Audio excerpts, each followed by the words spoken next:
apenas 2 años del fin de la guerra y los fracasos del país independiente ya han cobrado factura. Desigualdad, un tirano y levantamientos armados. Pero la búsqueda del orden aún continuaría. El fracaso de la Unión. El imperio termina en un país lleno de incertidumbre. Reinó el terror a nuevos gobernantes y la división prevalecería. Los aristócratas, la iglesia, los monárquicos y los republicanos, con sus proyectos de nación, dividirían literalmente a la nación. Las leyes del Congreso eran inconsistentes, contradictorias e incompletas. Los conflictos permitieron que los militares ambiciosos tuvieran rienda suelta en el poder, provocando desconfianza en sus gobiernos. Sin mencionar que los privilegios de la iglesia incomodaban al gobierno. Se creía que destinando sus bienes al Estado, la crisis se superaría.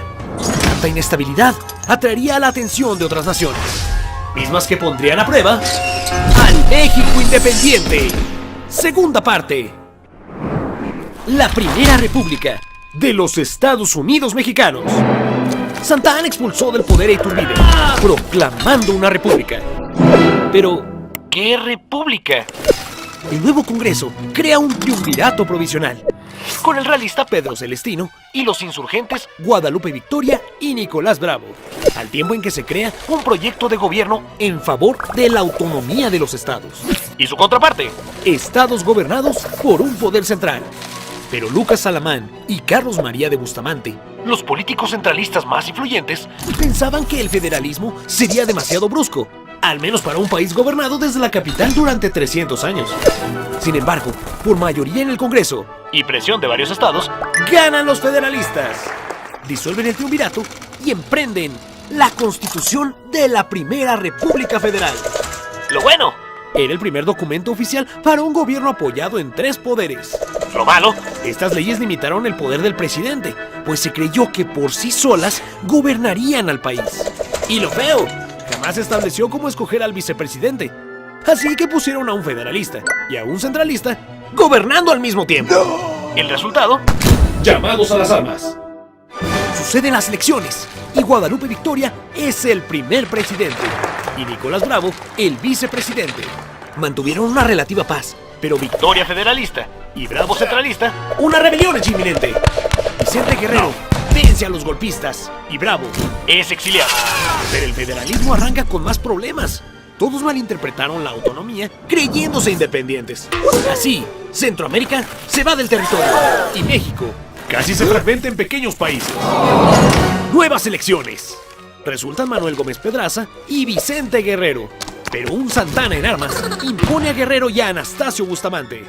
Todos sabemos cómo terminará esto. ¡Auch! Así el ya influyente y famoso Santa Anna asegura su mando del Ejército Nacional y fortalece sus alianzas en altas esferas sociales y en el Congreso. Pero su momento político aún debía aguardar, pues llegarían invitados inesperados. España contraataca. Tras la independencia, Fernando VII buscaría reconquistar a su principal proveedor de recursos.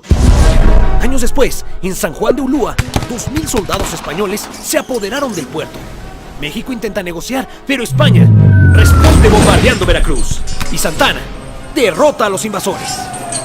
Al año siguiente, en otro intento, el general Isidro Barradas y sus 4,000 soldados serían vencidos en Tampico a manos de Santa Anna y Vicente Guerrero. Con la victoria, España por fin reconocería la independencia de México. Y simultáneamente, Santa Anna sería llamado el héroe de Tampico. Pero en la capital, aún con el triunfo, Anastasio Bustamante desconocería la presidencia de Guerrero y asciende con el apoyo de los centralistas. Un mandato nuevamente frustrado por Santa Anna y más opositores, que pactarían otra presidencia de Manuel Gómez Pedraza. Nuevas elecciones. Con su ya reconocida carrera, influencia, popularidad y carisma, después de 10 años, Santa Anna ganaría la presidencia, desenmascarando al héroe. Este mandato inició un ciclo de idas y venidas para el héroe de Tampico, no solo por sus ya heroicas batallas, sino por su coqueteo con las ideas centralistas y federalistas, y abandonar el cargo para ir a su hacienda a descansar. Estos acontecimientos le dieron fama de corrupto, indeciso y manipulador. Sus múltiples ausencias encomendaba el cargo al vicepresidente Gómez Farías, quien emprendió numerosos proyectos para la educación, la economía y sobre todo contra el apabullante poder de la iglesia. Indignados, los conservadores, el clero y los militares llamarían a Santana. Este reemplazó al Congreso, exilió al vicepresidente y eliminó sus reformas.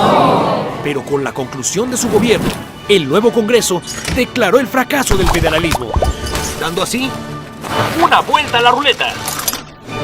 La República Centralista. La crisis justificó para los centralistas crear el supremo poder conservador para controlar al Ejecutivo, al Legislativo y al Judicial. Eliminaron la vicepresidencia y extendieron a 8 años el cargo del presidente. A pesar de las mejores intenciones, en este gobierno predominó el estancamiento económico, las luchas civiles y 10 hombres ocupando la presidencia. Todos y cada uno expulsados en rebeliones o golpes de Estado. Y 4 mandatos más de Santana, que incrementaron su prestigio, poder político y militar y el control en un Congreso cada vez más débil. Si bien el federalismo había dado una malentendida autonomía a los estados, el centralismo eliminó su soberanía. ¡No! Esto provocó las rebeliones en Zacatecas, Tabasco y una guerra contra Texas. Desde la colonia había permisos para que los estadounidenses poblaran el territorio tejano. Iturbide les brindó aún más privilegios. Pero con los años, la población rebasó a los mexicanos en la región. El general Manuel Mier y Terán trataría de evitar una inminente colonización repoblando la región e iniciando el cobro de impuestos. Además, prohibió la esclavitud en suelo mexicano. Pero el descontento tejano repercute en victoriosas rebeliones, apoyadas gradualmente por Estados Unidos. Defendiendo la soberanía de la nación, Santana intentaría someter las rebeliones, obteniendo una triunfal victoria en el Álamo. Sin embargo, su fracaso sería inminente y es encarcelado y obligado a finalizar la guerra, firmando los Tratados de Velasco. El documento garantizaba la separación e independencia de Texas y un fragmento menos del territorio mexicano. La furia, descontento y humillación popular acabaron con el prestigio, privilegio y presidencia de Antonio López de Santana. Pero ahora, ¿qué futuro deparaba en México?